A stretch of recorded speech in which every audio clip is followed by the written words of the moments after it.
కాలరాత్రి కథకు సుస్వాగతం. నా ప్రియమైన శ్రోతలకు మాదొక విజ్ఞప్తి. ఈ కథ చూసే ముందు మొదటి భాగం చూడాల్సిందిగా కోరుతున్నాము. ఇక కథలోకి వెళితే, అప్పటివరకు ఏదో ఒక దృశ్యాన్ని చూసి అలా ఉండిపోయిన లక్కీ దగ్గరకు వచ్చిన విజయ్. హే లక్కీ, లక్కీ ఏమైంది, ఎంత పిలిచి నా పలకవు ఏంటి అంటూ దగ్గరికి వచ్చి తనను పట్టుకుని కదిలిస్తాడు విజయ్. లక్కీ కొంచెం ఉలిక్కి పడి విజ్జు అంటూ పట్టుకుని భయపడుతుంది. తను కూడా ఆ దృశ్యం చూసి భయభ్రాంతులకు గురవుతాడు. ఆ తూము లోపల ఒక తల లేని ఒక మొండెం ఉంటుంది. అది చూడడానికి చాలా దారుణంగా ఉంటుంది. విజ్జు, ఇక్కడ నుండి వెళ్ళిపోదాం, ఇక్కడ ఒక్క క్షణం కూడా ఉండొద్దు, ఎంత వీలైతే అంత తొందరగా వెళ్ళిపోదాం అని కంగారుగా అంటుంది. సరే సరే, ముందు నువ్వు శాంతంగా ఉండు, కొంచెం ఊపిరి పీల్చుకో అని ఓదార్చే ప్రయత్నం చేస్తాడు విజయ్. అలాగే కొంచెం ఊపిరి పీల్చుకోవడానికి ప్రయత్నం చేస్తుంది. నా వల్ల కావట్లేదు విజ్జు, మనం ఇక్కడ నుండి వెళ్ళిపోదాం విజ్జు ప్లీజ్ అంటూ కొంచెం భయంగా, కొంచెం ఆందోళన చెందుతూ అంటుంది లక్కీ. తప్పకుండా వెళ్ళిపోదాం, ముందు నువ్వు శాంతంగా ఉండు అంటాడు విజయ్. అలాగే అంటులో లోపలే ఏడుస్తుంది. లక్కీ వాళ్ళ అక్కడి నుంచి బయలుదేరతారు. అలా వెళ్తూ వెళ్తూ ఉండగా లక్కీ సుదేన్గా కాలు స్లిప్ అయ్యి పడిపోతుంది. లక్కీ అది గమనించిన విజయ్, ఏమైంది లక్కీ అంటూ తన దగ్గరకు వస్తాడు. ఇక నా వల్ల కాదు విజ్జు, నేను నడవలేను అని అంటుంది బాధతో. విజయ్ ప్లీజ్ అలా అనకు లక్కీ, కొంచెం ఓర్చుకో, ఇంకొంతసేపు అలా వెళ్ళాము అంటే ఇక్కడ నుండి బయటపడొచ్చు.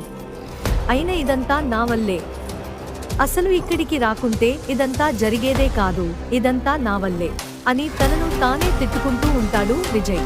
అలా అనుకు విజ్జు, ఇందులో నా తప్పు కూడా ఉంది, నువ్వు మంచిగా ముందే చెప్పావు ఇక్కడ నుండి వెళ్ళిపోదాం అని, నేనే ఎంజాయ్మెంట్ అది ఇది అంటూ ఇక్కడ వరకు తీసుకుని వచ్చాను అని తనను తాను బ్లేమ్ చేసుకుంటుంది. నీ తప్పేముంది లక్కీ, ఇలా జరుగుతుందని మనం ఏమైనా కలగన్నామా అంటూ తనను హత్తుకుంటాడు.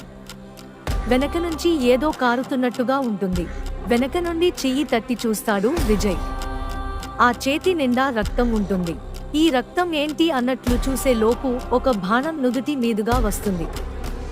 అసలు అక్కడ ఏం జరుగుతుందో అర్ధకాక లక్కీ చాలా భయంతో అరుస్తుంది. మత్తుగా కళ్ళు తిరిగి తను కూడా క్రింద పడిపోతుంది. లక్కీ, విజయ్ ఎదురెదురుగా అలా చూసుకుంటూ ఉంటారు. ఇంతలో ఒక వ్యక్తి వాళ్ళ దగ్గరికి వస్తాడు. వాణ్ణి చూసిన లక్కీ మమ్మల్ని చంపొద్దు అన్నట్లుగా చూస్తూ కంటి నుండి కన్నీరుతో వేడుకుంటుంది. అతను అవేవీ పట్టించుకోకుండా పైశాచీక ఆనందంతో తన సుత్తితో నవ్వుతూ తన దగ్గరకు వచ్చి లక్కీ తల మీద కొడతాడు. అంతే, ఇంతలో చప్పట్లు, అరుపులు, కేకలు, ఈలలు వేస్తుంటారు. హాల్లో ఉన్న జనం, ఏం క్లైమాక్స్ కదా రా బాబు అంటూ జనం గోల చేస్తూ ఉంటారు.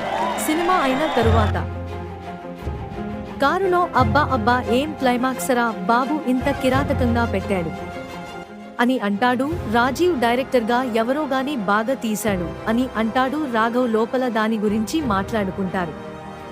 భార్గవ్ కారు నడుపుతూ ఉంటాడు. సమయం అర్ధరాత్రి కావస్తున్నది. 11:30 నిండు పౌర్ణమి. అలా కొద్ది దూరం వెళ్ళాక ఒక నక్క భయంకరంగా అరుస్తూ ఉంటుంది.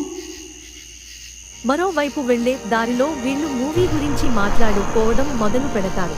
అవును కదా, ఏం క్లైమాక్స్, ఏం క్లైమాక్స్, ఏమన్నా ఉందా అసలు ఈ మధ్య కాలంలో ఇలాంటి సినిమానే చూడలేదు, అసలు ఆ డైరెక్టర్ ఎవడా బాబు అని అంటాడు భార్గవ్.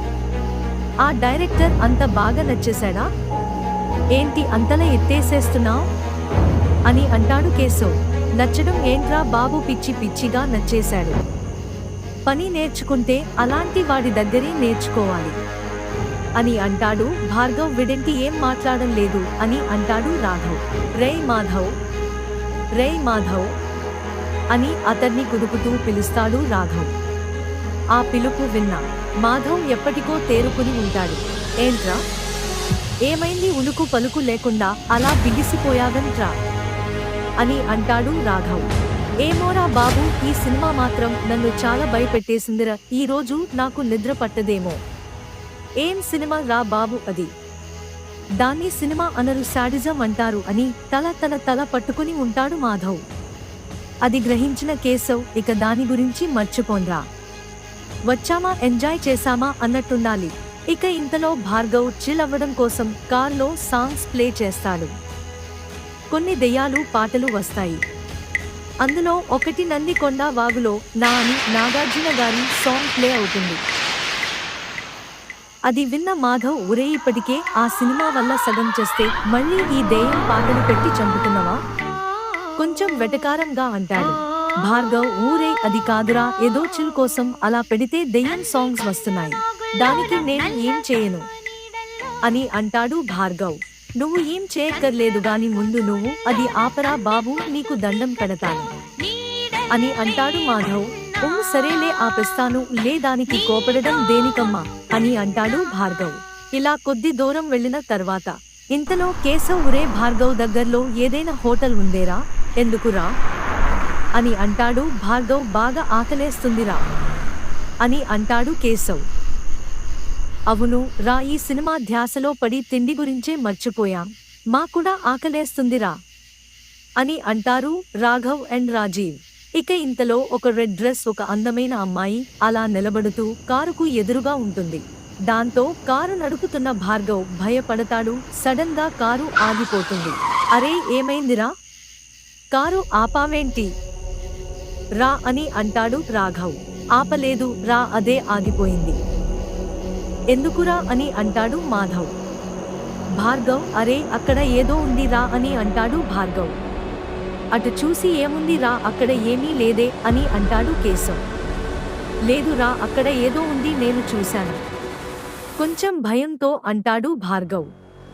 అది విన్న మాధవ్ ఏం చూసావురా ఎందుకు అంతలా భయపడుతున్నావు అరే అందరూ ఒకసారి దిగంగా చెప్తాను అనగానే అందరూ దిగేస్తారు. ఏమైంది భార్గవ్ ఎందుకు అంతలా భయపడుతున్నావు ఇంతకీ నువ్వు ఏం చూసావు అని మాధవ్ అనగానే భార్గవ్ ఏదో చెప్పే లోపు ఇంతలో కేశవ్ అతని మాటకు అడ్డు వస్తూ గాయసిటు చూసారా అనగానే అందరూ కేశవ్ వైపు తిరిగి చూస్తారు.